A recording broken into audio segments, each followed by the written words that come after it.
ওং গঙ্গনপতয়ে নমঃ। ওং নমঃ শিবায়। হর হর মহাদেব। নমস্কার বন্ধু, অ্যাস্ট্রোলজি 24x7 ইউটিউব চ্যানেলে আপনাকে আরও একবার স্বাগত। আমি আপনাদের বন্ধু শ্যামল। বন্ধুর সঙ্গে থাকুন, ভালো থাকুন। আমার তরফ থেকে প্রাণ ভরা ভালোবাসা আপনাদের সকলের জন্য রইল।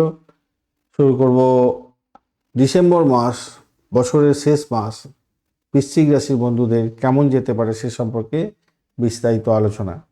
লাইক, শেয়ার, কমেন্ট অবশ্যই করবেন। চ্যানেলটি আপনাদের সমস্ত ভিডিওর আপডেটগুলো যদি সময় মতো পেতে হয় অবশ্যই চ্যানেলটি সাবস্ক্রাইব করে রাখুন। বেল আইকনে ক্লিক করতে ভুলবেন না, অল নোটিফিকেশনটা চুজ করতে ভুলবেন না। তাহলে যখনই ভিডিও আপলোড করব আপনার কাছে নোটিফিকেশন চলে যাবে। চলুন সরাসরি আমরা আলোচনায় যাব। আলোচনাটা এইভাবে যাবে, আপনার যে রাশিচক্র আছে সেখানে যে দশা, অন্তর্দশা, প্রত্যন্তদশা চলছে, সেইগুলো তো একটা গ্রহকে ফলো আপ করে। একটা মহাদশা চলছে, রবির মহাদশা বা শুক্রের মহাদশা এরকম চলছে, তারপরে অন্তর্দশা কাজ চলছে, প্রত্যন্তদশা কাজ চলছে। এই যে গ্রহগুলোকে চিহ্নিত করা থাকে, যাদের যে কার্যকারিতা সেটা সম্পর্কে যদি আপনার আইডিয়া থাকে আগে থেকে, তাহলে এই ভিডিও থেকে অনেক উপকার পেয়ে যাবেন। আমি এখানে গ্রহগুলো কি কি কাজ করতে পারে সে সম্পর্কে বলে দেবো। তাদের আপনি ট্র্যাক করতে পারবেন যে আপনার রাশিচক্র অনুযায়ী এই যে গোচরের ফল বলছে, এই গোচরের ফল থেকে কি পাবেন। কারণ রাশিচক্রে তো বলা থাকে একটা, ধরুন চন্দ্রের দশা দিয়ে যাচ্ছেন 10 বছরের টাইম পিরিয়ড, এই মহাদশার মধ্যে দিয়ে যাচ্ছেন, তাহলে কি প্রত্যেক দিন বিয়ে, প্রত্যেক দিন রেজাল্ট বেরোচ্ছে, প্রত্যেক দিন চাকরি পাচ্ছেন, এরকম হয় না তো। তা এই যে গোচর বলছে যে এই সময় এইটা পাওয়া যাবে, আর ওইখানেতে আপনার লং টাইম পিরিয়ডের মধ্যে ভালো মন্দ অনেক কিছু পাওয়ার ব্যাপার বলা থাকে। সেইগুলো এই গোচরের যে ফলাফল আলোচনা করছে সেখান থেকে ম্যাচ করার চেষ্টা করবেন। যদি ম্যাচ হয়ে যায় তাহলে সেই সময় সেই দিনটা আপনি ভীষণভাবে, সেই মাসটাতে ভীষণভাবে আপনি সতর্ক হয়ে ভালোভাবে এগিয়ে যাবেন, সাফল্যগুলো তুলে নেবেন। এই হচ্ছে মেন ব্যাপার। চলুন আলোচনা করা যাক কী ঘটনা ঘটতে যাচ্ছে। এরপরে এই গ্রহগুলো সম্পর্কে বলার পরে আপনাদের ভাবগুলো নিয়ে আলোচনা করব, স্বাস্থ্য, শিক্ষা ইত্যাদি। তারপরে নক্ষত্রকে নিয়ে আলোচনা করব, কোন সময়টা, মাসের কোন সময়গুলো ভালো, প্রতিকার কি করা যেতে পারে, এই সমস্ত আলোচনা হবে। চলুন আলোচনা করা যাক। মঙ্গলদেব আপনার রাশিপতি, সভাপতি যেটা হতে যাচ্ছে, মঙ্গলদেব আপনাকে কি বলছে, রবি, বুধ, শুক্র এরা সকলে মিলেই আপনাকে কি করবে, আত্মবিশ্বাসটা বাড়াবার চেষ্টা করবে, তৎপরতা বাড়াবে, মেজাজটাকে সংযত রাখতে বলছে, দাম্পত্য ক্ষেত্রটাকে প্রভাবিত করবে, মায়ের ব্যাপারটা এবং পারিবারিক সুখটাকেও আপনার প্রভাবিত করতে যাচ্ছে। কিন্তু আয়ুর ব্যাপারে একটু সমস্যা তৈরি হয়ে আছে, একটু সতর্কতা কিছুটা দরকার আছে। মানে চোট আঘাত লাগার ব্যাপারটা, বিঘ্ন হয়ে যাওয়া, কোনো সমস্যা তৈরি হয়ে যাওয়া, এগুলো ব্যাপারগুলো থাকবে। তো হঠাৎ করে কিছু সমস্যা তৈরি হয়ে গেল, তার ফলে আপনার প্রবলেম তৈরি হয়ে গেলে এগুলো একটু খেয়াল রাখতে হবে। শুক্র আপনাকে বলছে কি, ব্যক্তিত্ব দেবে, আকর্ষণ ক্ষমতা দেবে, আর্থিক বিষয়ে উদ্যোগী করবে এবং সাফল্য দেবে দাম্পত্যের ক্ষেত্রে। রবিদেব আপনার আত্মকেন্দ্রিকতা বাড়বে, আত্মবিশ্বাস বাড়াবে, নেতৃত্ব দেওয়ার ক্ষমতা বাড়াবে, মাসের মাঝামাঝি সময়তে আর্থিক জায়গাটা লাভ উঠিয়ে দেবে, পরিবারের মধ্যে মনোযোগ সহযোগী একটু এগোবার চেষ্টা করুন, দাম্পত্যের ক্ষেত্রে কামকলা বৃদ্ধি করিয়ে দেবে। কিন্তু আপনার এই রবিদেবও কিছুটা বিঘ্ন ঘটাতে পারে অহংবোধের কারণে।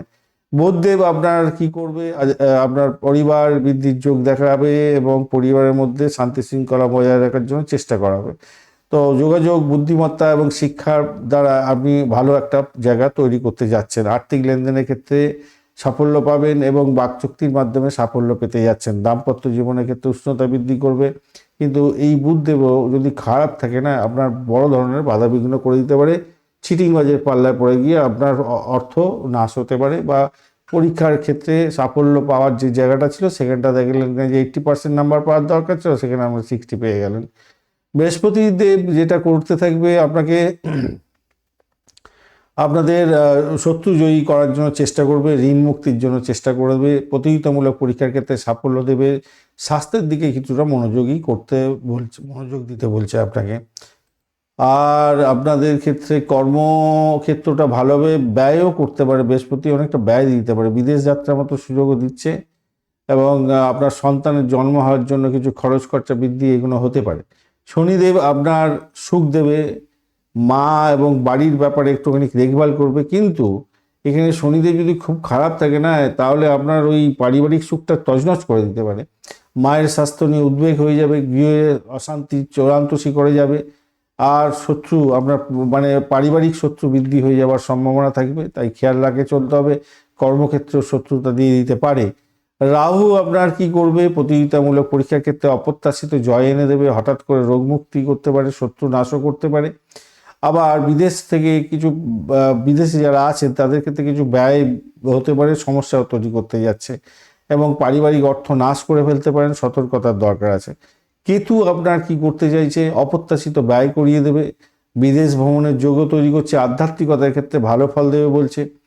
শত্রু বৃদ্ধির যোগ করে দিতে পারে, অনেকটা শত্রু বাড়িয়ে দিতে পারে, মামলা মোকদ্দমা থাকলে সমস্যার সৃষ্টি করে দেবে। মায়ের শরীর স্বাস্থ্যের ব্যাপারে সতর্কতা কিছুটা দরকার আছে, বাধা বিঘ্নের মধ্যে দিয়ে কাটাতে পারে যদি কেতু খারাপ থাকে। তো গ্রহগুলো সম্পর্কে বলে দিলাম, এবারে চলুন ভাবগুলো কি বলছে দেখা যাক। স্বাস্থ্য আপনাকে কি বলছে, স্বাস্থ্যের ব্যাপারে আপনাকে সংযত হতে হবে, স্বাস্থ্যের ব্যাপারে সতর্ক থাকতে হবে ভাই। পেটের সমস্যা, লিভারের সমস্যা এইগুলো থাকতে পারে। এই মাসের দ্বিতীয়ার্ধে স্বাস্থ্যের উন্নতি হবে, কিন্তু ফার্স্ট হাফটা সতর্কতার দরকার আছে। শিক্ষা সংক্রান্ত ক্ষেত্রে প্রতিযোগিতামূলক পরীক্ষার ক্ষেত্রে খুবই মাসটা শুভ হতে যাচ্ছে, অপ্রত্যাশিত সাফল্য পাবেন। উচ্চশিক্ষায় বিদেশ ভ্রমণের ক্ষেত্রে যোগ তৈরি হয়ে আছে। আর্থিক জায়গাটা শক্তিশালী জায়গা তৈরি আছে, প্রথম দিকটা আয় এবং দ্বিতীয়ার্ধে সঞ্চয় বৃদ্ধির একটা যোগ থাকছে। কেতুর কারণে অপ্রত্যাশিত কিছু ব্যয় হতে পারে বটে, কিন্তু ভালোর দিকেই যাবে বলে মনে করছে। চাকরি বা পেশার ক্ষেত্রে, কর্মক্ষেত্রে সাফল্য পেতে যাচ্ছেন, কঠোর পরিশ্রম করছেন, পরিশ্রমের যে সাফল্য, পদোন্নতি বা কাজের স্বীকৃতি এগুলো কিন্তু পাবেন বলে মনে করছি। শত্রুদের উপরে আপনি জয়ী হতে যাচ্ছেন, যারা আপনার শত্রু তারা সাইড লাইনে চলে যাবে। ব্যবসা বাণিজ্যের ক্ষেত্রে মিশ্র ফল পাবেন, অংশীদারিত্বের ক্ষেত্রে কিছুটা ভুল বোঝাবুঝি হতে পারে, নতুন চুক্তিতে লাভের সম্ভাবনা থাকছে। আইনি বিষয়ে সতর্ক থাকুন, বিদেশ সংক্রান্ত ব্যবসার ক্ষেত্রে সফলতা প্রাপ্তির সুযোগ থাকছে। প্রেম জীবনের ক্ষেত্রে মোটামুটি স্থিতিশীল থাকছে। আর মঙ্গলের প্রভাবে আপনার আবেগ এবং উৎসাহ কিছুটা বৃদ্ধি পাবে বটে, তবে মেজাজকে সংযত রাখতে হবে ভাই। দাম্পত্য জীবনে উত্তেজনা আনতে পারে এই মঙ্গলদেব, এটা খেয়াল রাখতে হবে। প্রেমের ক্ষেত্রে একটু সমস্যা তৈরি করে দিতে পারে, তবে মাসের শুরুতে উত্তেজনা দেখা যেতে পারে বেশি। জীবনসাথীর সঙ্গে আলোচনার মাধ্যমে সমস্যা মিটিয়ে ফেলার চেষ্টা করুন। শুক্রদেবের সহযোগিতা একটু পাবেন হয়তো, সেই ক্ষেত্রে মধুময়তা বৃদ্ধি পেয়ে যাবে। ভ্রমণের জায়গাটায়, দূর ভ্রমণের জায়গাটা তৈরি হয়ে আছে, আধ্যাত্মিক ভ্রমণও তৈরি হয়ে আছে, ভালো হবে। সন্তানের জন্য মাসটা ভালো হতে যাচ্ছে, তাদের পড়াশোনা, সৃজনশীলতার ক্ষেত্র এবং চাকরি প্রাপ্তির জায়গাটা ভালো হয়ে আছে।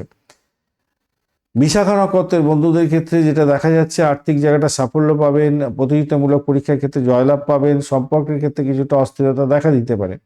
অনুরাধা নক্ষত্রের বন্ধুদের ক্ষেত্রে কর্মক্ষেত্রে উন্নতি, সাফল্য পাওয়ার যোগ থাকছে, সামাজিক ক্ষেত্রে যোগাযোগ বাড়বে আপনাদের। মায়ের স্বাস্থ্য নিয়ে একটু সমস্যা আছে, একটু খেয়াল রাখতে হবে। জ্যেষ্ঠা নক্ষত্রের বন্ধুদের বুদ্ধিমত্তা কাজে লাগবে, সাহসিকতার ক্ষেত্রে সাফল্য পাবেন, যোগাযোগের জায়গাটা কাজে লাগিয়ে সাফল্য পেতে যাচ্ছেন। আর্থিক লাভ এবং সঞ্চয় বৃদ্ধির জায়গাটা তৈরি হতে যাচ্ছে, মানসিক চাপ এড়িয়ে চললে ভালো হবে। এই মাসেতে 1 থেকে 8 তারিখ পর্যন্ত সময়টা অত্যন্ত শুভ, এছাড়া 17 থেকে 25 তারিখ পর্যন্ত সময়টা অত্যন্ত ভালো। 9 থেকে 16 তারিখটা একটু সতর্ক থাকবেন, 26 থেকে 31 তারিখটা একটু সতর্ক থাকবেন। বড় বিনিয়োগ, চুক্তি, পারিবারিক বিষয়ে সিদ্ধান্ত নেওয়া এড়িয়ে চললে ভালো হবে। মঙ্গলদেবকে একটু সন্তুষ্ট করতে হবে, মঙ্গলদেবের বীজ মন্ত্র জপ করবেন, ওং কাং কিং কংস বৌমায় নমঃ এই মন্ত্র জপ করবেন 108 বার। হনুমানজির হনুমান চালিসা জপ করবেন, হনুমান চালিসা পড়বেন প্রত্যেক দিন। ওং হনুমান্তেই নমঃ এই মন্ত্র জপ করবেন, ভালো হবে। আর রোগের ব্যাপার থেকে একটুখানি বেরোবার জন্য আপনি দুস্থ ব্যক্তিদের, অসুস্থ ব্যক্তিদের একটু খাদ্য, ওষুধ এগুলো কিনে দিন না, ভালো হবে। ব্যয়কে নিয়ন্ত্রণ করুন, অপ্রয়োজনীয় ব্যয় করতে যাবেন না। মাসের প্রথমেই আপনারা একটা চক আউট করে নিন যে আমার এত আয়, এত ব্যয় হতে যাচ্ছে, এই ব্যয়গুলোকে কন্ট্রোল করতে হবে, এর বাইরে যাব না। এরকমভাবে চিন্তা ভাবনা করে চললে আপনাদের ক্ষেত্রে মঙ্গলজনক হবে।